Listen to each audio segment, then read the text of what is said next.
En China se cuentan varios mitos referentes a su unificación cultural en épocas remotas, pero en casi todos ellos se habla de 8 figuras centrales, los 3 soberanos o Augustos celestiales y los 5 emperadores. La identidad de cada uno de ellos no está clara, provocando que sus nombres varíen de acuerdo a la fuente consultada. Entre los primeros, los soberanos, se llega a mencionar a Fuji, inventor del pastoreo, el matrimonio y los instrumentos musicales, Suiren, descubridor del fuego, y Shennong, inventor de la agricultura, la medicina y quien enseñó rudimentos de comercio. De los 5 emperadores destacan los nombres de Wang Di o el emperador amarillo, quien pacificó y aglutinó las tribus del norte de China y expulsó a sus enemigos los Miao. También introdujo la crianza de gusano de seda, la escritura y el uso del arco y la flecha, enseñó la cerámica, medicina y algunos principios filosóficos del Tao. Los emperadores Yao y Shun inventaron el calendario, los ritos y la música. El último, Yu, logró domar las aguas del río Amarillo para evitar las inundaciones. Cada uno aportó un elemento civilizador: agricultura, calendario, música, escritura y control de las aguas. Estas leyendas muestran un ideal del Estado en China: poder centralizado y organización capaz, además de controlar las aguas para beneficio de la sociedad, pero también el hecho de que los soberanos gobiernan gracias a sus virtudes y méritos y no por pertenecer a una familia importante. Los gobernantes registrados tras estas leyendas justificaron su poder oscilando entre las dos ideas: descender de estos míticos personajes y ser dignos de gobernar.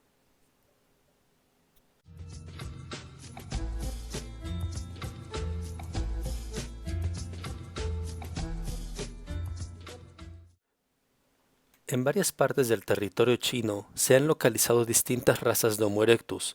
Entre los más famosos se encuentra el hombre de Pekín, pero los Homo sapiens arribaron alrededor del 40.000 antes del presente. Los primeros indicios de lo que será la cultura china se desarrollaron a los márgenes del río Amarillo o Huanghe y el río Azul o Yangtze, donde iniciará el proceso de sedentarización alrededor del 10.000 a.C., cosechándose arroz y mijo fundamentalmente. Y aunque existieron varias zonas de cultivo, será en las zonas del Huanghe y el Yangtze en donde este lento proceso de asentamiento, entendido como una revolución neolítica, concepto explicado en el video de la sedentarización, favoreció el florecimiento de distintas culturas, como serán las Peilicán y Sismán en el 7000 a.C. Ambas se fusionaron para dar paso a la cultura Yanshao en el 5000 a.C., y esta, a su vez, se unió con las culturas Dawenkou y Hongshan para conformar la cultura Longshan, que se desarrolló entre el 3000 al 2000 a.C. y albergó mercados, un observatorio y cultivaron el gusano de seda. Esta unión de culturas se entiende como diversas aldeas con costumbres similares e intercambios económicos que se alían frente a otras culturas que significan una amenaza, por lo que se cree que el poder central se rotaba entre varias familias importantes pertenecientes a esta aldea. Es aquí cuando los mitos de unificación mencionados al inicio se revuelven con los vestigios arqueológicos. Son por estas mismas fechas cuando tradicionalmente se datan los 5 emperadores, y tras la muerte del último de ellos, Yu, aquel que domó las aguas, el pueblo elegirá como sucesor a su hijo Qi, fundando la primera dinastía, la dinastía Xia. De aquí en adelante, la historia de China se dividirá en distintas dinastías reinantes, entendiendo como dinastía a toda la familia, esto es, será algún miembro de la familia, tradicionalmente el hijo del rey, quien herede el poder. Pero hasta hace poco, la dinastía Xia estaba considerada dentro del plano mítico hasta que se descubrió el asentamiento de Erlitou, con un palacio de cerca de 10.000 metros cuadrados, vestigios de jade y huesos usados para la adivinación, armas, vasijas e instrumentos musicales realizados con bronce. El asentamiento fue datado en la misma temporalidad que la dinastía Xia, por la zona geográfica tradicionalmente asignada a sus capitales, y mostrando ser una conexión entre la cultura Longshan y la dinastía Shang, que sucederá la Xia. Los textos para estudiar la dinastía Xia vienen de la época de su sucesora, la dinastía Shang, aunque no hay seguridad de que la cultura Erlitou sea en realidad los restos de la dinastía Xia. Varios historiadores así lo han sugerido. Aun con ello, las acciones de la dinastía Xia, Al pasar el poder de padre a hijo, asentarían la primera monarquía hereditaria de la que se tiene registro en China, dando fin a una armonía entre las aldeas que llevó a una constante de revueltas soportadas por los tres estados más poderosos, el estado de Xia a la cabeza y los estados de Shan y Shao, por lo que cada familia importante controlaba su territorio, considerado como estado, pero todas las familias se sometieron a una, en este caso a la Xia. Por su parte, los Xia pidieron un tributo en especie e impusieron un calendario, lo cual es clave en una sociedad fundamentalmente agrícola, además de obligar a aceptar que sus gobernantes descendían de los antiguos emperadores para justificar su gobierno. Durante su época se hicieron sacrificios humanos rituales y se manejó con gran maestría el bronce.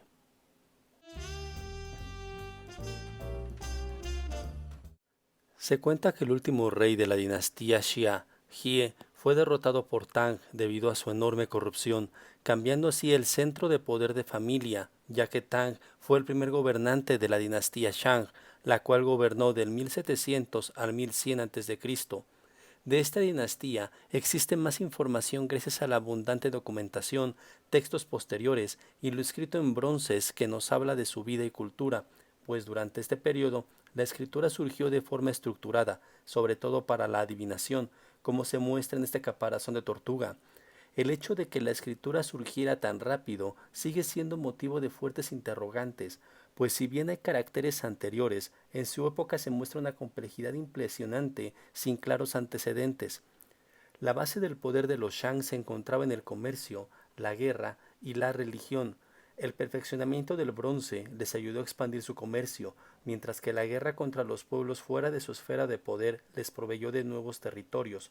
El rey era una conexión con las divinidades, era el encargado del control del calendario, dividido en 6 meses. Cada mes se dividía en 6 periodos y cada periodo tenía 10 días, dando un total de 360 días y realizándose ajustes cada cierto tiempo. Aquí, nuevamente, se ve la importancia de la agricultura. La primera capital fue Wanbei y la segunda Jinshu. En la capital vivía el rey y desde ahí gobernaba, colocando a sus parientes cercanos en el gobierno de las ciudades vecinas y a sus aliados en las ciudades lejanas, pero todos debían reconocer su superioridad ritual y entregar impuestos y ayudar en la guerra. Esto muestra que los Shang en realidad eran los gobernantes más poderosos en un mundo multicentrado y multicultural. Para mantener el poder, el rey era regulado en su ejercicio por una figura similar a la de primer ministro, elegido por los 10 linajes, divididos en dos mitades rituales que representaban el equilibrio entre los clanes. Según cuenta la tradición, el último rey de los Shang, Di Xin, ejerció un poder tiránico, fue muy corrupto y asesinó a su primer ministro. Ante las críticas, aprisionó al rey Wen, quien pertenecía a la familia de los Shou, provocando la rebelión de esta familia. El hijo de Wen, Wu, pagó el rescate de su padre y derrotó a la dinastía Xia en la batalla de Muje, provocando el suicidio de Di Jin e inaugurando así la dinastía de los Shou.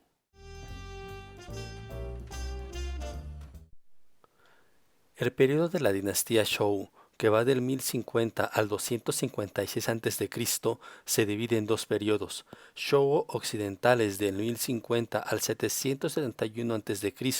y los Shou orientales del 771 al 256 a.C.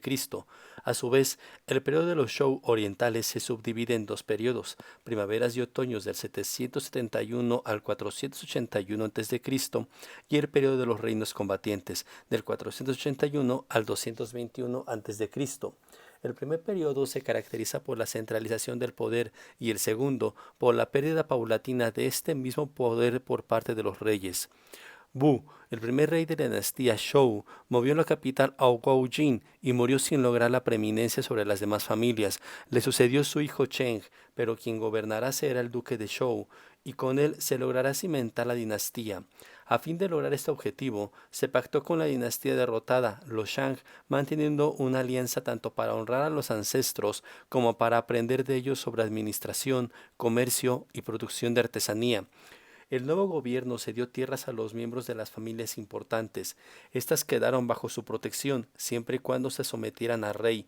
De ahí que a estos personajes se les llame nobles y a los territorios feudos.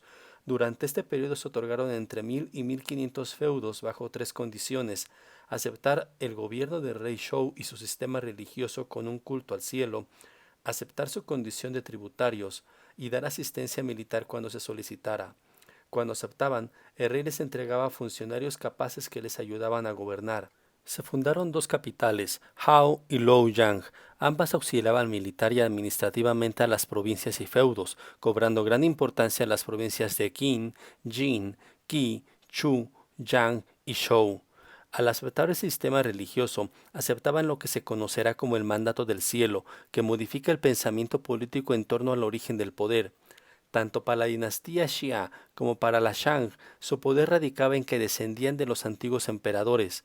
Con la dinastía Zhou se adopta el mandato del cielo, que dice que el emperador gobierna por su virtud y porque así lo ha determinado el cielo.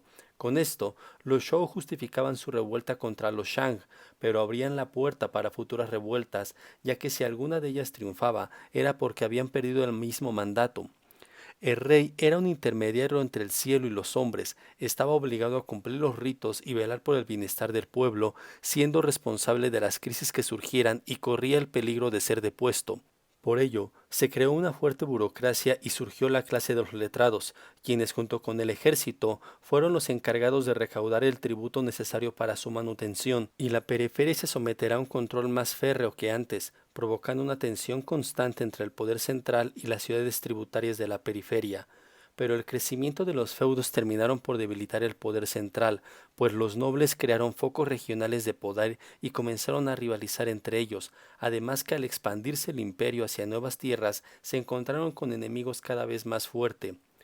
El último rey de este periodo, Zhou, despreció a su esposa de la tribu Quanrong por una concubina, amenazando la sucesión del reino, lo que provocó una revuelta de esta tribu que terminó con la invasión de la ciudad Hao y la muerte de Zhou. Su hijo, Ping, logró huir a Luoyang y terminó bajo la protección de la provincia Qi, iniciando así el periodo de Zhou oriental y el periodo de las primaveras y otoños.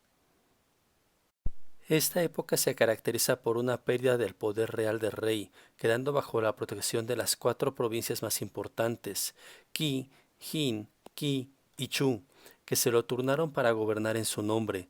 Ante esto, distintas provincias comenzaron luchas más encarnizadas, dejando de lado el mandato del cielo y siendo el poder del rey más moral y religioso.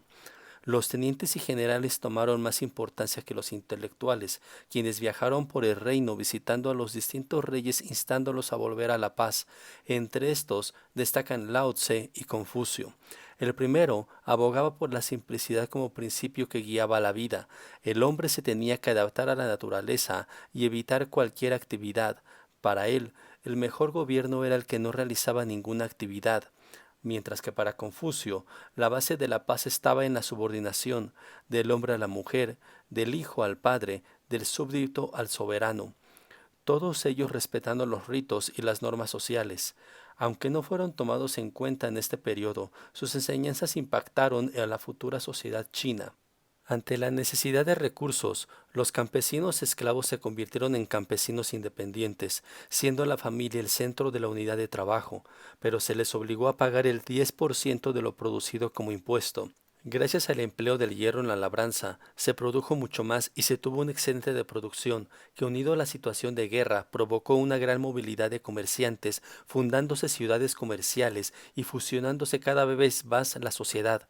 Ante las constantes amenazas, las provincias comenzaron a fortificar y ampliar las murallas, tanto para protección contra las tribus externas enemigas como de las otras provincias, mejorándose de manera impresionante las técnicas militares, el carro de guerra, las armas y los ejércitos. También es la época del general Sun Bu, quien escribió el arte de la guerra. Durante el periodo de los reinos combatientes, los conflictos se agudizaron, siendo los aristócratas quienes detentaron el monopolio de la guerra y ya no las provincias menores. De las cerca de 1500 provincias creadas por la dinastía Zhou, quedaron solo 7: Qi, Chu, Yan, Han, Shao, Wei y Qin, por lo que la guerra se vuelve total, creando ejércitos permanentes y obligando al campesinado a combatir. Se crearon la ballesta y la espada de hierro mejorada. Las provincias de Jin y Qi sufrieron conflictos internos, y mientras que la primera se dividió y debilitó, en la segunda se impuso la familia Tian, quienes en el 391 a.C. detentaron abiertamente todo el poder en su provincia, olvidando las alianzas internas con otras familias y autonombrándose reyes en el año 378 a.C., rompiendo por completo la frágil alianza, por lo que los gobernantes de las demás provincias también fueron adquiriendo el título de reyes. Durante los siguientes años, la provincia de Qin demostró un mayor poderío, derrotando a las demás, iniciando con la provincia de Han tras la batalla de Champing en el año 262 a.C. En el 256 a.C., desconociendo al rey Nan, último de la dinastía Zhou, quien se refugiaba en la ciudad de Luoyang, lo capturan y asesinan, absorbiendo su territorio. Con ello, eliminaron la dinastía de los Zhou para después derrotar a los Shao, Wei, Chu y Ya, quedando únicamente la provincia de Qi, que se rendiría en el año 221 a.C. sin oponer resistencia. El triunfo final de Qin pone fin a la edad antigua de la historia china, pues entre las primeras acciones de rey Zhen será dejar atrás el título de rey para tomar el de emperador, cambiándose el nombre a Qin Shi Huangdi en alusión a que su poder era similar a la de los míticos emperadores, fundándose la dinastía Qin e iniciando la época imperial en China.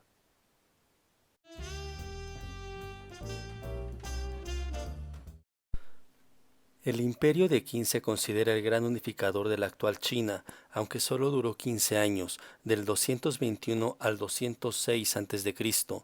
Durante su gobierno, Qin confiscó tierras a reyes y príncipes para repartirlas entre los campesinos, destruyó las fortificaciones y murallas internas de las ciudades para evitar que se pudieran rebelar, hizo traspasos masivos de población para acabar con los regionalismos, llevó a nobles a la capital en donde los llenó de lujos, alejándolos de sus tierras. Los convictos fueron enviados a poblar las fronteras y se dio a la tarea de unificar las murallas exteriores, lo que fue el precedente de la Gran Muralla China. Ante posibles oposiciones, quemó libros de historia y filosofía, prohibió las ideas de Confucio y Lao Tse y privilegió un estilo legalista donde privó la meritocracia.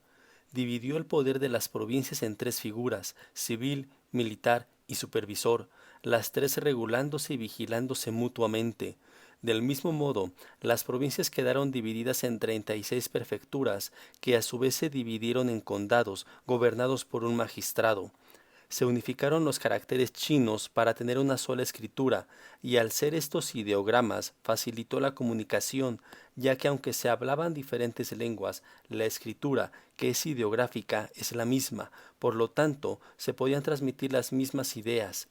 También unificó las monedas, leyes, pesos y medidas para una mejor cuantificación del impuesto y creó caminos para facilitar el comercio. Debido a un deseo de perdurar y hacer que su imperio durara 10.000 años, el emperador realizó obras que hablaran de él en la posteridad. Tales gastos y los enemigos ganados lo hicieron sufrir múltiples intentos de asesinato. Qin terminó obsesionándose con la vida eterna, muriendo en el año 210 a.C. buscando el elixir de la inmortalidad. Sus sucesores se enfrentaron en luchas por tomar el poder, pero en el camino se volvieron más crueles con la población, que terminó apoyando una revuelta, la cual inició una nueva dinastía, la Han.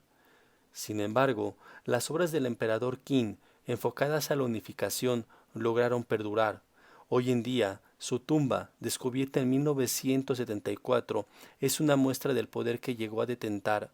En ella, cerca de 8.000 soldados de terracota, de los cuales se han reconstruido únicamente alrededor de 2.000, protegen su mausoleo y combaten a los espíritus de aquellos enemigos que lo perseguirían después de muerto.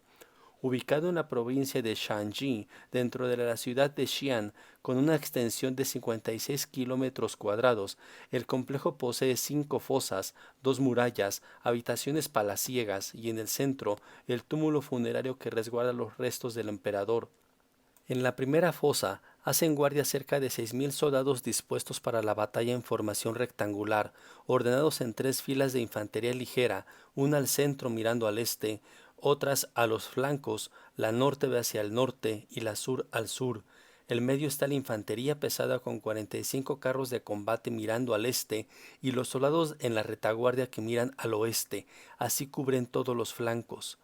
La segunda fosa resguarda 1.300 soldados en formación de L o despliegue concéntrico, mirando al este, en donde se encuentran arqueros tanto de cuclillas como parados, carros de combate tirados por 4 caballos y jinetes que se han entendido como una fuerza de reserva para el combate. La tercera fosa alberga al comando en jefe del ejército y es la única que ha sido completamente excavada. En ella se encuentran 68 figuras de generales y oficiales superiores protegidos por 24 lanceros, faltando únicamente el comandante en jefe, el cual se ha especulado que sería el mismo emperador. A 3 kilómetros al nordeste, una nueva fosa ha sido descubierta con músicos de terracota, acompañados de animales acuáticos, gansos, cisnes y grullas, símbolos del cielo, todos realizados en bronce.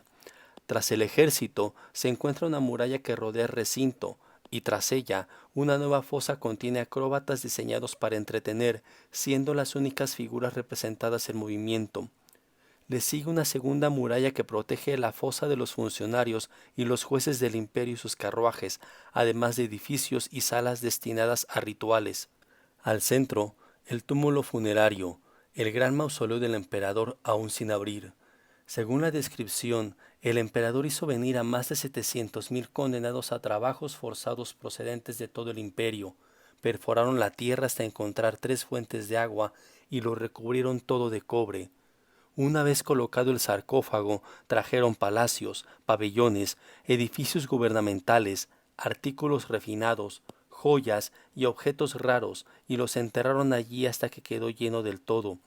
Se ordenó a los artesanos que fabricaran ballestas automáticas para que, si alguien perforaba y se acercaba, se disparasen inmediatamente. Se utilizó mercurio para configurar los 100 ríos, el río Yangtze, el río Amarillo y el mar, disponiendo que circulasen mecánicamente y se comunicasen entre ellos. Arriba se representaron los signos del cielo y, abajo, la configuración geográfica. Se hicieron antorchas con grasa de pescado, calculando que pasaría mucho tiempo antes de que se apagaran. Tanto al interior como al exterior de la muralla se siguen haciendo descubrimientos y aún falta mucho por desenterrar.